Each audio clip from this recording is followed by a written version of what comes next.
Okay, I think we're going to kick off and get this webinar started. First of all, let me introduce myself. I'm Michelle Vivas. I'm the president of the San Diego chapter, for those of you who may not know me, but I think I know everyone on this list so far. First and most importantly, I hope you're all doing well and staying healthy and safe. It's been a long time since we've had an opportunity to see each other, and I hope that here sometime in early 2021, we can pick up back to face-to-face luncheons and programming. I want to thank our Vice President, Brooke Peterson, and Danny Reeves, and our program committee for putting this program together. A few updates on membership. Next week, we're having a virtual board retreat where we're going to be talking about the implications of COVID on the organization in and of itself, what we can do to better enhance member benefits while we go through this period of time, and just talk overall about how we're doing as an organization. So we'll be reporting back after that. I will send a summary letter out to membership regarding what's come from that board retreat to keep you all in the loop. Next month, we are going to do a program on capital markets and receiverships, what we're seeing in CMBS loans, what's happening with forbearance, to keep you all updated on the economic front. We'll announce that in a few weeks and give you some more information on that program as well. I am going to hand it over to Paul Marra. Before I do, I want to thank our panelists for taking the time to talk about the COVID impacts on their own specific municipalities. And so, Paul, I'll hand it over to you. Thanks for being our moderator. See you all soon. Bye. Great. Thanks, Michelle. Hi, everybody. Paul Marra with Kaiser Marston Associates. I have the good fortune to moderate the discussion today.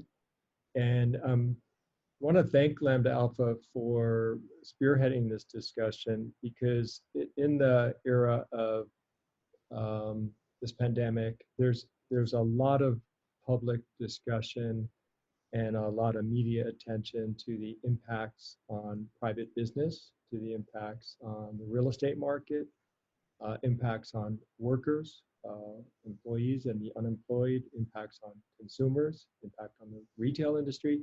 There's far less discussion about government operations, public services, local government, continuing to operate through the pandemic and facing revenue shortfalls.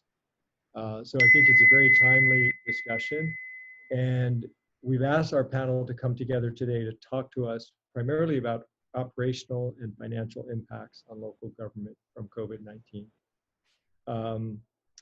Our firm works primarily with public agencies, so this is a subject near and dear to us, because the municipalities and other public agencies are our clients, and we do a lot of work in fiscal impact. So it's very, very timely discussion. Glad to help facilitate the conversation today. I'm struck during these last few months that have been really surreal for everyone in every walk of life. Just every day you see something or experiencing something that is abnormal, my term. Yet so much is normal. So much goes on functioning normal, and government included. So I'm really struck by this daily dichotomy that we're living right now. I was in a hotel room over the weekend and turned on the TV and saw the local city council, the local planning commission, and the screen looked just like the screen I'm looking at right now, people presenting to their planning commission in another jurisdiction. So I'm just struck by how everything is trying to carry on in its normal function. Our panelists today are experts in city management, finance, government relations. We have Matt Vespi, who's the finance director and city comptroller for the city of San Diego. Maria Kachadoorian, who's the new city manager in Chula Vista, a longtime leader in Chula Vista, and Job Nelson, who's the chief policy strategist for the Port of San Diego. We have provided full bios for each panelist in your invite today, so we're not going to go into all that detail. Please refer to that information. And the way we're going to organize the time we have today is we're going to have each panelist give us a brief presentation addressing some of these key issues on operational and financial impacts. What are some of the chief concerns that they're hearing from their citizens or constituents, their businesses? Importantly, what are the impacts on their revenues, near-term, long-term, and what kind of financial assistance have they secured or hoping to secure from state or federal resources? So we're going to have some introductory statements from each panelist that tackle those types of topics. Then we'll use the middle part of the hour for a few questions that I'd like to ask the panel. And then finally, in the latter part of the hour, we're saving time for questions from members. I have to confess, prior to March, I had never been on Zoom or Microsoft Teams or any related software. And I learned yesterday that on the bottom of your screen, it says Q&A. So if you go down there with your cursor on the right, there's little talking bubbles that says Q&A. And you can start planting any questions you have, LAI members, that you'd like to have the panel address in that Q&A, and time permitting, we'll be presenting those questions to the panel in the latter part of the hour.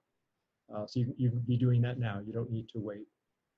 So in terms of moving on and hearing from our panelists, I'm going to start first with Matt, who's going to bring us the big city perspective, the dominant city in our region, San Diego.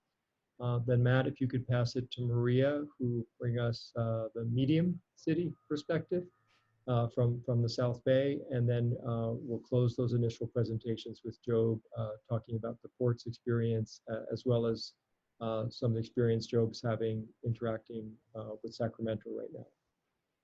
So with that, I'm going to turn it over to Matt and ask for a brief presentation, and then continue through as I just discussed before we go to questions. Thank you. Sure. Thanks, Paul, and good afternoon, everyone.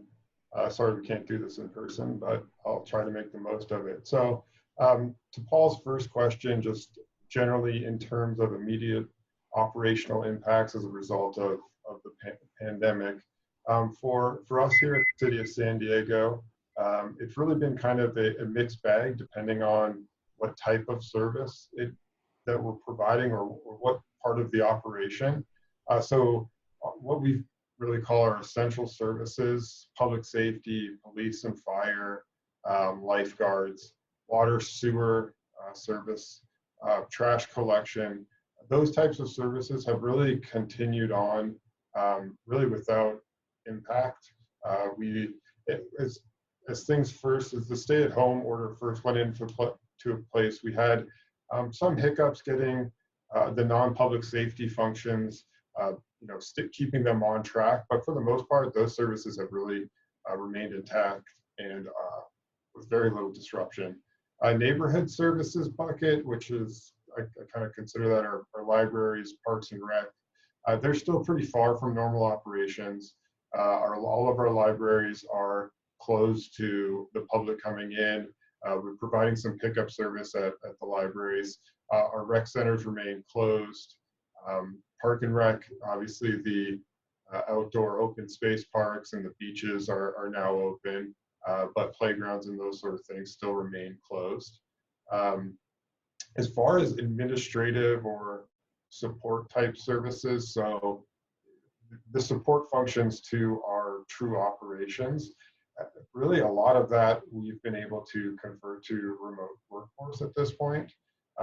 City's IT function put a lot of good effort into getting us all to a place where we're remote. For example, with our Department of Finance, we're about 113 employees. We are all but about 7 folks who process payroll and some of our check cutting. Really everyone at this point is remote. We found that it's working pretty well for a function like us, where we really have good oversight of productivity, because there's a lot of transaction-based stuff. We find that morale's really kind of up without commuting. Productivity is maintained constant, and in some places even higher than it was before we went to the remote setting. So that's kind of the mixed bag that I referred to at the beginning as far as immediate operational impacts. As far as Paul raised as well, concerns from citizens or businesses, constituents, I think the main thing we've really heard is a lot of mixed messages. It's been tough, I think, for our businesses to really stay on top of changing rules and regulations. There's a lot of different entities that have a say in what the rules and regulations are for our businesses. So particularly small businesses that aren't as well resourced to follow those changing rules, we've heard a lot of that. And then kind of what are they looking for? Really support in trying to help get our local small businesses back to some sort of operation, even if it's not standard operations. As far as revenue impacts go, we're over $300 million is our current estimate or projection for revenue impact as a result of the pandemic. I think it's probably pretty obvious our largest impact is in transient occupancy tax or hotel tax, which is well over $200 million at this point. Just for some context, for fiscal year 21, which for us, we're currently in fiscal year 21, our original projection back in the fall before any COVID stuff was about $275 million. Here is $123 million. So just that this fiscal year alone, we're already projecting $150 million decrease. And that's on top of the last quarter of the previous fiscal year where we saw nearly no tourism activity. So we've taken a pretty hard hit in our TOT. Sales tax, we project some pretty significant decreases, about 25 to 30% decrease for this year. We really only have actuals through the March 30th quarter. We'll get our actuals for the June 30 quarter later this month. That'll give us a much better sense of where our sales tax activity is, but I expect a really big decrease there. As far as property tax goes, our largest revenue source, we're projecting same activity, or same kind of, we're projecting the budget still for the most part, based on information we've gotten from the county assessor's office. However, the big tell for property tax for us will be in December after the first installments collections. We'll see where we really stand there. As far as how long out are we looking at this point, I honestly, not an economist, I'm not really sure, but the information out there is we could be looking as far as 2023 till we see our revenue return to 2019 levels. Other impacts to the operation, we've put hiring freezes in place for non-public safety employees.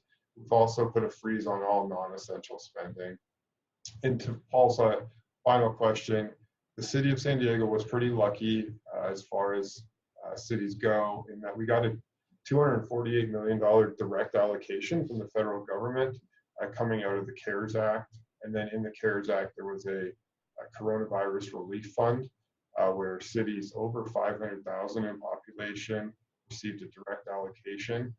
So that really helped us push through this. It's allowed us to maintain our general fund reserves thus far.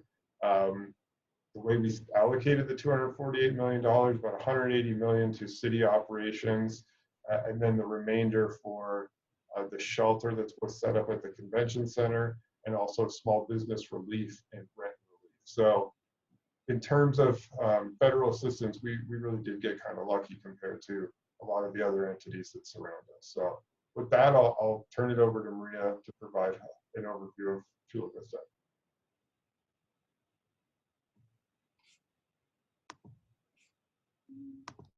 All right, can you hear me?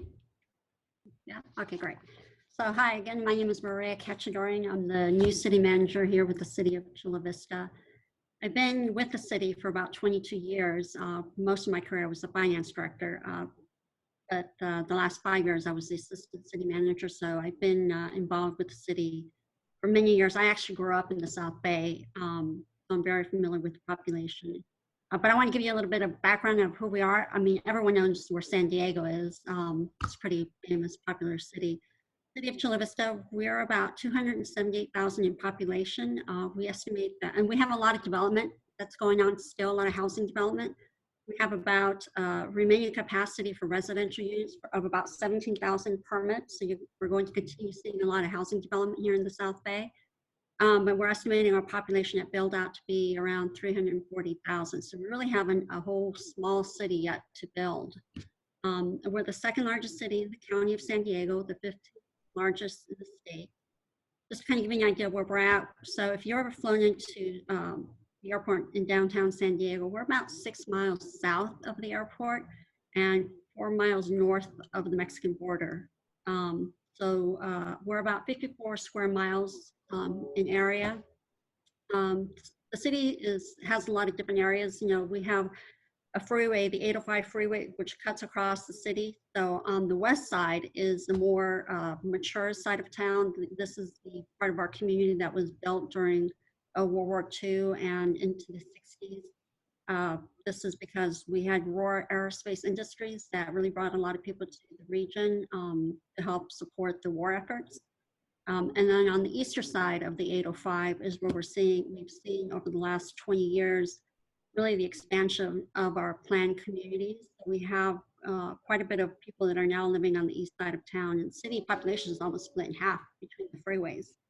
Again, we still have a lot of development left to go. We will be seeing, and development is still going strong, as Matt mentioned. You know, we're not seeing a downturn in our housing demand here in our region. So that is actually what's helping us also during this economic times. But I want to take a little bit a different approach. I'm kind of going to give you a little bit of a storyline here, kind of a walk you through our experience that we've had with COVID-19. Kind of talk to you about the dates and some of the things that we had to do when we started having to get involved in managing through a pandemic, which is not something any of us ever thought we were going to have to do. But our COVID story really started on March 4th. We were actually the first city in the county that had been notified that there was a positive COVID case in our city. And this happened to be an AT&T employee. This is all in the media, so I'm not talking about anything that was confidential. This employee actually worked in Chula Vista, but lived in Orange County, and they had just gotten back from a trip from Italy. You can kind of see the connections there. So we ended up having to start working right away with the County of San Diego, which is the Public Health Department. They really are the lead in helping us manage through the health crisis, and working with the schools, because the schools have to get involved in this situation. So the initial days of this crisis, we were really just trying to figure out, how do we communicate? What do we communicate to the community? We weren't really thinking about economics at that time. It was really focused on, you know, how do we keep our community safe? What do we need to do as a public agency to make sure that we have what we need and that our employees have what they need? So that was on March 4th, and we went out with a press release along with AT&T and the schools to notify the community that we did have one case in our city, and letting them know what, you know, the individual didn't live here, but it was a case that had been identified here. Then on March 14th, actually the city manager was out of town during this time, so I ended up having to brief all the council members on this situation. And on March 14th, I got a call from one of our council members who let me know that he had had the virus. You know, and this is one of our council members who served on a lot of different boards, was traveling a lot, and he was diagnosed with COVID-19. And just let me know, because we had been meeting and talking about what had happened with the AT&T store. So very scary situation that occurred with him. He actually ended up in the hospital in the intensive care unit on a ventilator for about 2 weeks. He lost like 30 pounds in 2 weeks. This made it very real to us. It made it very, very real. So what we ended up having to do is we ended up having to take action earlier than most cities in the region, because we had someone in our community, in our city hall, that had been, you know, had been ill. So we ended up activating our emergency operations center, and this is basically a group that gets together when you see earthquakes happen or you have fires. You have different people from different departments get together and try to plan through whatever emergency you're dealing with. So we activated our EOC on March 13th, and we refer to the current date as like March 150, because we really do feel like we haven't left March yet. We're still kind of dealing with all the issues related to the COVID crisis. Even though life does continue, there are a lot of good things that are happening. We really feel like we're continuing to have to deal with the COVID crisis, and every policy decision that we have to make in regards to that, to make sure that we're, keeping everyone safe. So our EOC has been activated. Then the state came out with the stay-at-home orders on March 19th. And by that time, we had already started transitioning some of our workforce out into a virtual work environment. And as of today, about 80% of our workforce still comes to work every day and has throughout this entire crisis. Because again, our primary services are police, fire, public works. Library and rec actually have continued to operate, but they've shifted in what services they provide. So we have virtual classes. We actually got involved with assisting the county with 211 calls because we have a large Hispanic community on the west side of town, which turned out to be some of the highest positive cases in the county is happening on our west side of town. Again, large Hispanic community, a lot of people who go to work every day are considered essential employees. So we've been kind of managing through that crisis, even more so than most cities because we have such a high count. So we've had to take on a role of, communicating in different ways because that part of the community isn't connected to the internet, and that's a whole other discussion and probably a presentation on that. So we've had to get very creative in how we communicate with our public in times of crisis like this. But again, we've shifted over into providing services, and we're actually engaging with the County of San Diego to utilize some of the CARES funding that we did receive. Now, the County of San Diego actually did share their allocation with every city, with the exception of cities who received direct funding. So we did get about $4.8 million coming from the County of San Diego, which we were able to use to help us in these efforts. So as we transition our employees over to assisting with the COVID crisis, we were able to get reimbursed from those funds. So, and then just recently, we also are getting an allocation from the state. So in total, I think we're going to get about, I think it was like $8.1 million in CARES funding, indirect CARES funding, not direct. And that's made all the difference in the world for us. When this started back in March, we were in the process of balancing our budget. We had not balanced it yet. We had a small deficit. We were going to start working with the departments on what do we need to do to balance it, meaning we may have to make cuts or update our revenue projections. But because we were so involved in managing through this crisis, the recommendation that I had to the city manager at the time, because I had served as a finance director during the recession, I recommended to him, don't allocate, don't spend time on the budget. Let's just go ahead and increase salary savings and not make any changes to our revenue projections that we had pre-COVID.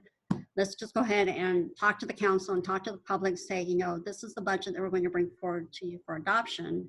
We'll come back in July once we get additional information, and let's utilize our emergency reserves to get us through this year. We had a pretty healthy reserve. We had built it up over time. When I was the finance director and during the Great Recession, I had recommended to increase our reserve policy from 8 to 15%, and then I added another 5% to that for economic contingency reserves, to be able to use during a crisis without having to impact our operating reserves. So the council approved that, and about a year or two ago, we finally got to those targeted numbers, just in time, because we actually ended up using the emergency reserves to carry us through the end of the last fiscal year. But because since then we've gotten additional CARES funding, we're not going to have to utilize all of it, but we've been able to manage through it with that. And I think I'm talking too long. Are you raising your hand, Paul? Should I stop now? Because I could keep going. No, this is very interesting information. Just move toward concluding, and we'll go on. You're triggering for me quite a few follow-up questions. So please continue. There's a lot that's been going on behind the scenes, and I just wanted to kind of give you an idea what that's been like. So these discussions, in addition to the managing the COVID crisis, we essentially said council and the public trust us, adopt this budget, which we know it's not really a conservative budget. We know we're going to have to come back and fix it, but trust us and we'll come back in July. And essentially that's what happened. But in terms of our community, the issues that we're hearing in our community, a lot of people are very concerned. We have about 95% of our businesses are actually small businesses, and they're concerned about even being around, 6 months from now. So we are using a lot of our COVID CARES funding to help with the small business grants and so forth, rental assistance programs, and we're working in partnership with the schools, providing hotspots for kids who are having to, do homework from home. So we have gotten very creative in the things that we're doing here. So we are busy. I'll just leave it at that. So thank you. Hey, thanks, Maria. And we'll come back with some follow-up questions. I appreciate that. And then we'll go over to Job to talk about the port's perspective. Sure, thanks. It's great to be with all of you, even if it's remotely. It's also great to be with two of our member cities. So I feel like I'm at home, having City of San Diego and City of Chula Vista here with me. I'm going to go back in time actually to 2007, and I was sitting in the mayor's office. I wasn't actually in the mayor's office, I was in my own office, and I got a call from the White House telling us that the credit market had frozen and we were having major problems, and that kind of kicked off the Great Recession. And I thought at the time, as I'm sure Maria did, I hope I never have to go through anything like this again. And yet here I find myself now a decade later, and I am in something that is on steroids as compared to the Great Recession. So be careful what you wish for, I guess. But this has been, and I'm having to manage it all from my living room, although right now I'm doing it from the bedroom. So it's been a unique experience. We kind of did similar things to what you're hearing about from the City of San Diego, City of Chula Vista. As soon as we realized what was happening, and we're in a unique position in that we don't collect tax revenue. We are an enterprise fund in many ways. And so whatever we make in terms of our businesses, that's what we are reliant on, just like many of you are in terms of your own businesses and in terms of our revenue streams. And we realized very quickly it was not a good time to be a cruise port, because cruise was shutting down. It was not a good time to be a convention port in terms of convention center and all of our convention center hotels shutting down.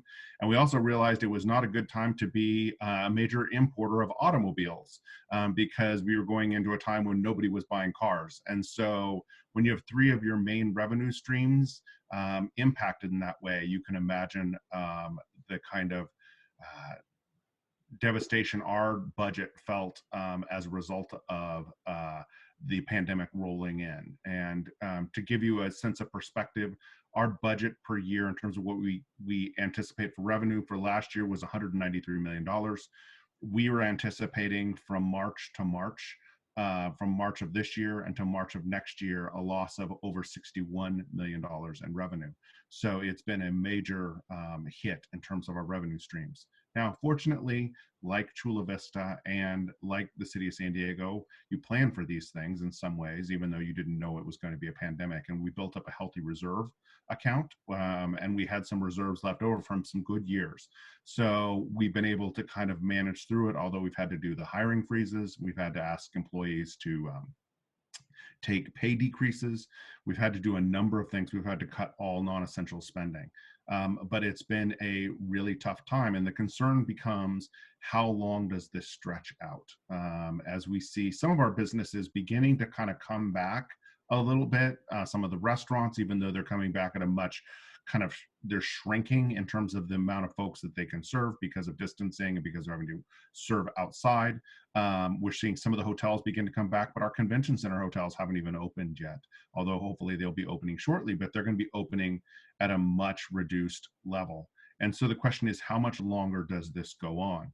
And so, one of the things I'd like to take just a second to talk about is what's going on at the state and federal level, because that's kind of where my background is. And so we've been actively engaged, and you've already heard from the City of San Diego, they were included in the CARES Act.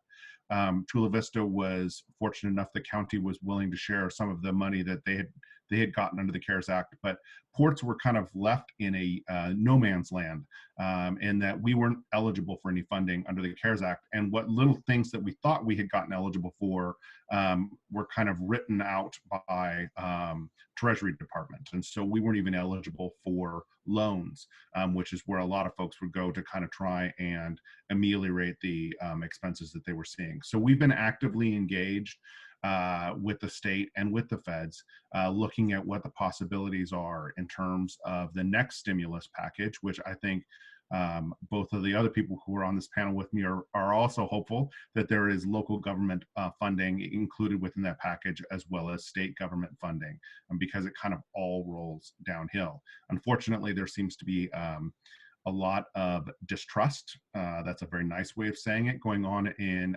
Washington, and the talks have broken down. That said, I'm not completely surprised. These things always happen. There's always posturing, especially when you're just a few months out of a major election. And so, you know, my hope is that over the next week or so, there's going to be some thawing that happens, and the realization is going to be there are too many members who are at risk for them not to engage in discussions and to not try and get something out the door. The Fed was signaling even again today that something had to be done, that the president's actions in terms of his executive orders were a drop in the bucket, and the Fed was saying that you know, Congress needed to take more aggressive actions to try and stabilize the economy. So my hope is that we're going to be able to see that, because the other group that we're talking to is the state, and you know, the state is in almost a worse position than we are in terms of what they're going through. And so I don't think that any of us can rely on the state to kind of come in and save the day.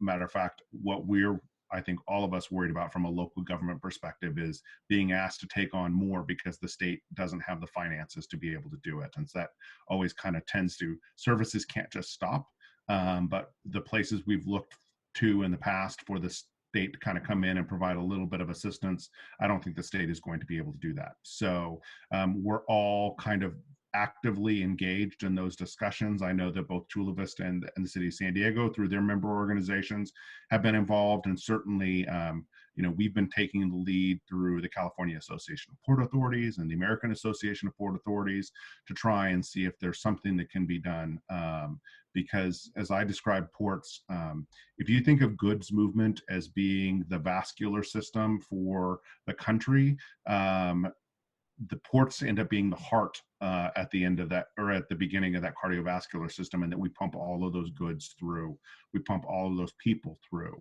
And so if we are hurting, the vascular system, the cardiovascular system for the country is hurting. And so we think that there's going to be more pain unless the feds step in and take a little bit more aggressive action. And with that, I'll leave it open. Why don't we open it up for questions, Paul? Great, thanks, Job, and thanks to each of the panelists for sharing kind of your local context, what you're going through. A few initial follow-up questions I'd like to go through, but just a reminder again to our members, feel free to post questions to the Q&A button at the bottom of your screen. But a couple of things that were triggered for me as I was listening to our speakers. One, both Matt and Job referenced the convention center, but in different contexts. Matt mentioned the situation with the homeless house at the convention center and the cost to operate that facility. And then Job, the extent to which the port relies on convention center business and hotel business. Can either of you bring us up to speed on the plan or timing for transitioning the homeless out of the convention center and for the convention center to resume operations? I can start if you'd like. So at this point, we, as part of our fiscal year 21 budget, we included funding through November is, I believe, where we landed. There was quite a bit of change going through the end of the calendar year through October, but I believe we landed at November, and those discussions are occurring. I don't really have much of an update beyond the funding, how long that facility is funded to be, or projected to be funded to be in its current state. But Joe will probably validate this, but it really is a big drag on our tourism industry, and obviously that results for the city of San Diego in a really large hit on our TOT. A lot of TOTs, particularly during the summer months, when we get a lot of big functions in town, we're going to miss the whole tourism season for the whole downtown tourism season for sure. So it's pretty painful to not have the convention center operating as a shelter. I know that has value as well for lots of reasons, but as far as a local government revenue impact, it's really significant. I'll turn it over to Joe. Sure, and I think the timeline that Matt laid out is kind of what we've been in discussions with the city about. We partner with the city in terms of, the convention center. They run the convention center, but it's on our land, and we partner on a variety of things around the convention center. And so that timing is kind of what I've heard in my discussions with the mayor's office and others. But you're absolutely right. I mean, I felt like when Matt was talking about the TOT hits that they were experiencing, I felt like I should stop him and apologize, right? Because it's a lot of that is our TOT that we generate out of the port in terms of, I think 6 of the 10 largest hotels, soon to be 7 when we get Chula Vista open, all come out of the port. They're within the port tidelands in terms of, number of guests and things along those lines. So yeah, it's certainly going to be something that we're going to experience, and until things change in California, until we get better therapeutics in place or a vaccine in place, I don't know how soon the governor is going to be willing to allow things like conventions to start rolling out. And until you do that, you're not able to fill those big convention center hotels. You're not able to fill those restaurants in the gas lamp. And it really becomes critical. I'm worried about the, places like the restaurants and the gas lamp in the fall season, in the shoulder season, right? Because, people are going to be back in school. Maybe it's remotely, but kids will be back in school. And so they're really dependent upon 2 things during those fall months and those winter months. They're dependent upon conventions, and they're dependent upon cruise. And both of those things, we don't have a timeline and when they're going to be able to restart. And so if you're a small business that's sitting in the gas lamp, that's got to be a scary thing that you're kind of facing down. Thank you. Thank you both for addressing that. And it does lead me to another question that I wanted to start with Maria on with respect to the Chula Vista Bayfront. And the larger question is, in my context of every day is both normal and abnormal. That's my experience these days. How are we doing on some of these major initiatives, these public-private partnerships like the Chula Vista Bayfront project, and then we could go to Matt to ask about the Pechanga Arena or the Tailgate Park development. But Maria, what's the status for the Chula Vista Bayfront Resort Hotel? So for those of you who aren't familiar with this project, we're in a partnership with the Port of San Diego to develop a hotel conference center, convention center on our bayfront. It's about a 1,600 room hotel with about 400,000 of convention center space, about 275,000 square feet, which would be usable. So it's a tailored project through Marriott. And we are in the process of putting together the bond documents and the ground lease documents. So that project continues to move forward. We had maybe a few weeks delay because we were all trying to set up our systems in terms of how we were going to meet, and we were focusing on the initial impacts of the COVID crisis. But really, maybe a week of not having meetings on this project, but other than that, really hasn't stopped. We're continuing to move forward with it. We anticipate we should be going out into the market in 2021, and hopefully there will be a market for this. There's a lot of uncertainty in terms of how the market's going to receive this, but from what we're hearing so far, it's still a promising project. We do believe that it's going to move forward at some point, and we're going to be ready when the market is ready. We don't stop planning, and we don't stop working on preparing for the future, even in times of crisis. We were working on this project when we went through the Great Recession, and we did a lot of work during that time. The project was approved by the California Coastal Commission during the recession, and now we have a partner at the table, and we're negotiating the terms.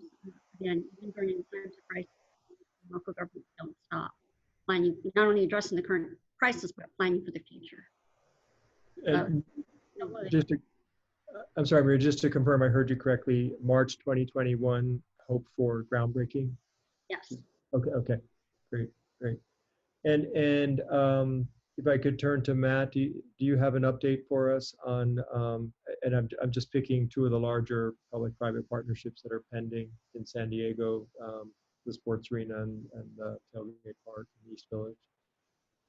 Similar to Maria, both projects are still on track. We're not as far along in the process. I think that's probably obvious to this group, but both development projects are going through the RFP process. Those processes are continuing.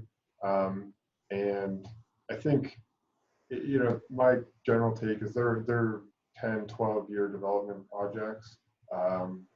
And hopefully they get through that process. This will be a short kind of bump in the road at the beginning of the process, hopefully. And those developments will take place as was intended. Maybe it'd be kind of interesting maybe to see if there's a different mix of space that comes out as a result of COVID-19, right? If there's less office or commercial space and more residential or something like that. But other than that, they're on track at the moment and moving forward. Okay, great. Thank you. Thank you. So I see a question from Bill Anderson, somewhat comparable to this question, asking about capital projects. And I assume, Bill, you're referring to public improvements, public facilities. Are these impacted by COVID-19? Are these projects proceeding? And as that might apply to each public agency, maybe you could address that question. I'll start with Maria. Yeah, so back in 2016, we went out with a absent sales tax, temporary sales tax for a 10-year period to work on various capital projects that we hadn't gotten to, that were, you know, in disrepair or at the point where they could fail. So we actually have been moving forward on all our capital projects. We have the funding and we have staff moving forward. We haven't had to stop any projects as a result of this. Because because it's a separate, we treat it as a separate funding source. It's a half-cent sales tax. So we have the funding to move forward with it. Great. Joe, any comments from the port? Sure.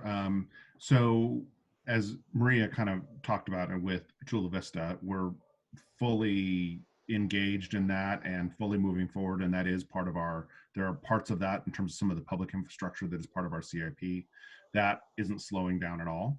But other CIP projects are. Now, saying all that, my hope is that it could be like the Great Recession in that, you know, we're hearing from the state just a few weeks ago, both the Senate and the Assembly up there kind of announced a joint proposal to roll out, you know, a huge amount of money and infrastructure projects were tied into that as a way to stimulate the California economy. I would think that we would see something similar happening at the federal level once maybe we get past the election. And if things are still struggling, that's the typical playbook for these kind of things. I remember the days of ARRA, the ARRA stimulus money that rolled out after the Great Recession. So we may all see a lot of capital projects kind of begin to roll out in the next year or two if that money begins to flow. But I will just tell you, in the short term, some of our smaller capital projects we're having to stop just because you're having to conserve resources. Okay. Matt? And Paul, for us, we're going to have some slowing in some of our smaller projects, as Joe mentioned, but Pure Water project it's on track and it's moving forward. We got hung up by litigation around project labor agreements, but that stuff has kind of cleared out of our way now, and we are proceeding with contracting for those. There's, I think, 11 projects that make up the big overarching project. Those contracts are going to start moving forward here soon. We've got funding secured from large amount of funding from the state and a large amount of funding from the federal government that's in place, and we're in those agreements. That money is secure, so that large construction project is going to move forward for us. So it's good news. As far as funding for the smaller capital projects, other type of public improvement stuff, there probably will be some slowing over the next couple of years as funding may not be quite as available. But so far, everything that was in motion or in construction has continued. Okay. Yeah, there's a surprising amount of normalcy um, under the circumstances. I'm curious, and I framed a question: when and if we have a return to normal in a post-pandemic world. So it's a year or two or more from now, and hypothetically, there's no major public health risk, and we can hug our neighbors again and so forth. What would you all do different within your governmental agency? What did you learn here, whether it's operational or budgeting or reserves? And Maria, your light came on. I'm going to go to you first because you're steeped in the financial history of the city of Chula Vista, and now you've lived through yet another strange cycle. We're living through it. What would we do different in the future that we've learned from all of this? I think we got it right in terms of the reserves. You know, when we went to the council with the policy update, increasing the targeted numbers. I don't know that it will go higher. I think, you know, there's a balance you have to do between setting money aside for emergencies and making sure that you can provide services. Going forward with the policy of time was an easy thing because unions don't necessarily like reserves. They think they're basically hiding money or don't want to spend it on things that they need or that the community needs. But we're not hearing those arguments anymore. I think it was a really good lesson for all of us. So I think the commitment is there to rebuild our reserve when we have the opportunity to do so. But in terms of operationally, I think you're going to see organizations kind of modify how they operate. I don't think we're going to stop coming to the office. I think there's that interaction that we all miss, you know, in terms of throwing out ideas and being able to have conversations and the personal interactions that happen as part of that. I think that's going to continue, but I do think you're going to see more people working from home. It might be, you know, one of the goals that we have as a city is try to address climate change and not having people on the road. Driving has been a good thing. There's some positives that are coming out of this. So I think we're going to be modifying to kind of a hybrid of what we're doing today. There's efficiencies that are created as a result of it. Great. Joe, any thoughts from the port's perspective? So one of the things that Maria just said is the idea of being able to work from home and having that flexibility. You know, it was amazing. Now we talk about good coming out of bad. So we went through the cyber attack last year, and so it forced us to completely redo our computer systems. We gave everybody a laptop, and we built VPNs for the port that were new and up to date. And so when COVID happened and we had to switch to everybody working from home, it was seamless. And so it actually, who knew that the cyber attack would turn out to be a good thing? It turned out to be a great thing because we were able to handle this from a IT standpoint. So, but I think we've all learned that, you know, our folks can work even sometimes, as Matt said, even more efficiently and with greater morale if we give them the flexibility to be able to work from home. Maybe not all the time, but on occasion, and giving them that flexibility. And there's all sorts of other benefits that come with it. I think parking is going to be one of the things that we all revisit, right? All of a sudden, all those parking spots that we had set aside, we didn't need them anymore, but when we all of a sudden needed to start doing outdoor dining. And so, you know, it may be that we look at things like parking and outdoor dining in a different way than maybe we did before. So that we kind of give folks a little bit more flexibility to kind of be nimble should these things happen again. And the sad, scary thing is they may happen again. You know, we're too interconnected as a world, and we've kind of gotten lucky to not have previous pandemics kind of roll over like this one has, but it could happen again. And so I think we're going to learn a lot of lessons about being more flexible and nimble for the next time around. I'm going to start in the same kind of subject that Maria started on, which is reserves. Similar to Chula Vista, coming out of the last recession, the city didn't have any reserves going into the last recession. And coming out of that, we put a policy in place to develop reserves.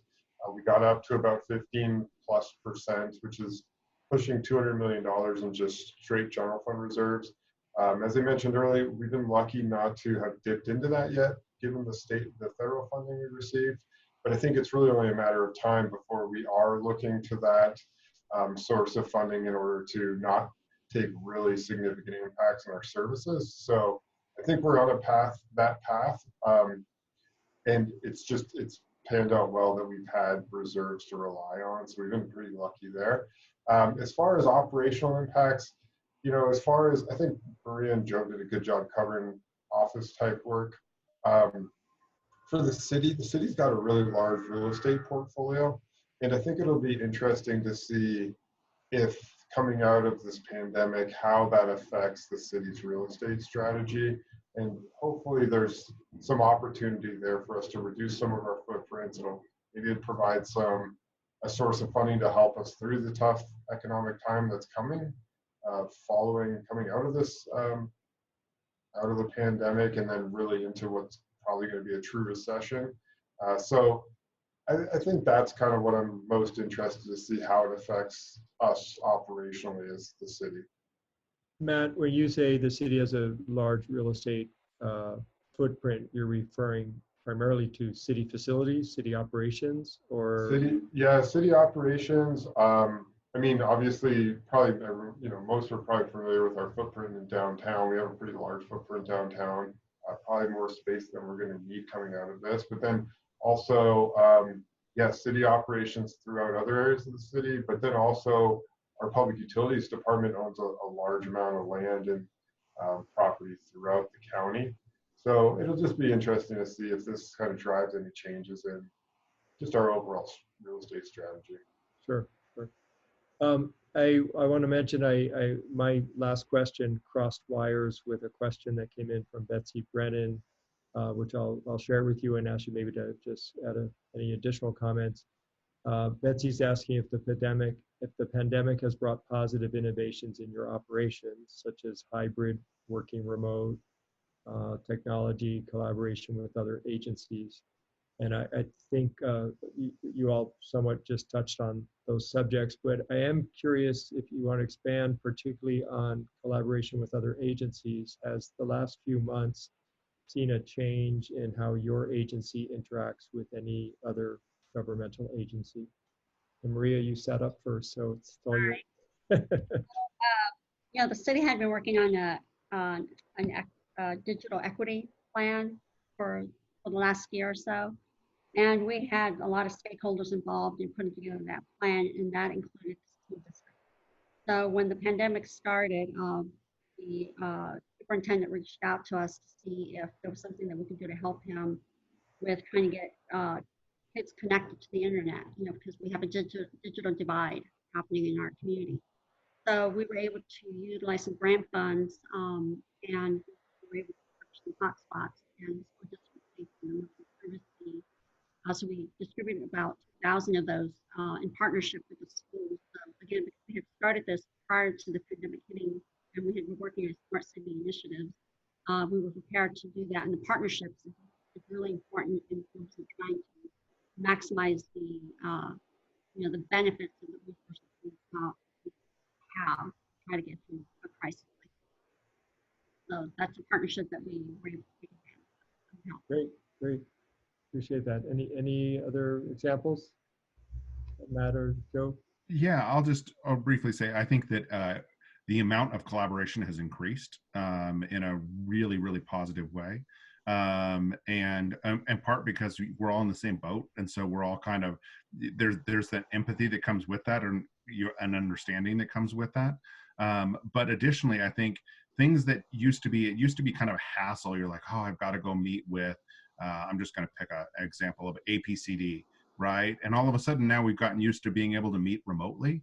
And it goes just as well as if we were to have to try and carve out, the additional half hour of travel time back and forth kind of thing. So we've kind of gotten very comfortable working in that way. And I think that that's just going to increase the amount of, now sometimes it increases the amount of meetings that you can do in any one given day to a point that it's obscene. I had one day last week where I did, I think, 16 meetings in one day, and that's too many. It's hard to get any work done when you're doing 16 meetings in one day, but it's become very, very easy to do those things. And I think the collaboration between agencies has definitely increased. Yeah, I would agree. And it just being straightforward, it's not something the city, it's something the city struggled with, is collaborating with our surrounding agencies over time. But it's kind of the thing where we don't really have a choice. You know, it's public service, we're all in this together, and it's kind of helped force collaboration. So it's somewhat of a positive, I would say. Right. So I appreciate those comments, and it kind of triggered one last question on my part.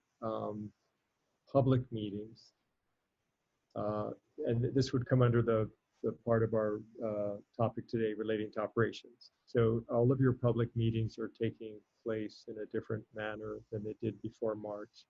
I've had the occasion to participate in some public meetings, some closed sessions. I've been on this kind of software. I've been on conference calls. It's interesting. I'm just curious, brief comment from any of you, all of you, about your experience of those public meetings, the virtual public meetings, and whether there's anything from that that might carry forward when we are once again allowed to meet and physically meet in the same space. Because one thing I noticed is for me, my work relates to land use issues, and they're often controversial, and there's often lots of angry people on either side of the issue, but it feels very muted when they're on the phone or on the screen like this. Anyway, with that lead in, I'd just be curious for how you've all experienced public meetings in the last few months and whether you see any impacts in the future. Well, we're recognizing employees in various industries who deserve a special medal after this is all over with. Clerks should be near the top of that list because they have had to adjust more than anybody else. And I know our clerk has done an amazing job in terms of trying to figure out how to hold a meeting using new technology. I will say one of the cool things that's come out of it is it's actually increased public participation. More people feel comfortable watching. We've opened up avenues by which people can communicate with us. So, you know, before you had to kind of show up at a meeting or send a letter. Now you can, all of a sudden leave a voicemail message of 2 minutes and we'll play it kind of thing. And all of a sudden, or you can call into the meeting remotely and get your public comment in. So I think in some ways it's actually increased the amount of public dialogue that we've had. And I will tell you the number of people who come and watch our meetings. Now, maybe it's because they've got nothing else to do because they're stuck in their home. But, you know, all of a sudden we're hitting numbers that we've never hit before in terms of the people who are engaging with each of our board meetings. Interesting. Any comment from Matt or Maria? I would say Joe's spot on. Our city clerk and her staff, I've sent them a few notes just to say thank you for what they've done, because it's just been tough to get it up and running, to get our electeds, you know, in a place. Half are here, half are remote, and just getting consistency and good connections and all that stuff alone has been a challenge, let alone the amount of public comment that we've received through the whole defund police thing. That really sticks out to me, is generating a lot of public comment, and the format of being able to call in really has driven more of that. Just a quick example, on the day of our final budget adoption, I think we took 12 hours of phone calls that were 99% defund police. So, and our clerk, led that all the way through that. So that's kind of been our experience. Thank you. Maria, last word on this question? So we don't have call-ins. We do allow for e-comments and electronic comments through our registrar system. And our mayor is actually physically in the chambers for every meeting, and the council members connecting virtually. City manager is physically there, and the clerk and the attorney, so there's enough space in between us. And she thought it was important to have to be physically present at City Hall. But again, the council members are logging in electronically, and it's worked well for the most part. Again, there's a few times where the connections aren't great, but for the most part, it's worked well.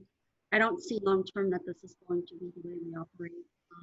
Council members all want to be present. They want to hear from the public. It probably will be a combination of, from a public input standpoint, it'll be, I think, continuing using the comment system and a live, public comments. So it'll be a combination of both. Good, good. I appreciate everyone's feedback on that issue. We have one quick final question, and it's for Joe. I feel like a game show here. It's from Kip Howard, who you may know.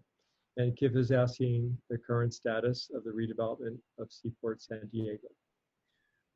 So it's moving full speed ahead, as much as anything moves full speed these days. But certainly we continue to work with Gaff and his team on that development project. And there's always anytime you have a development project that is that complex, obviously there's hitches along the way, but I don't think any of those hitches are COVID related for the most part. I think that they're really just hitches that come with major development projects. But we continue to try and work with Gaff and his team in terms of moving that project forward.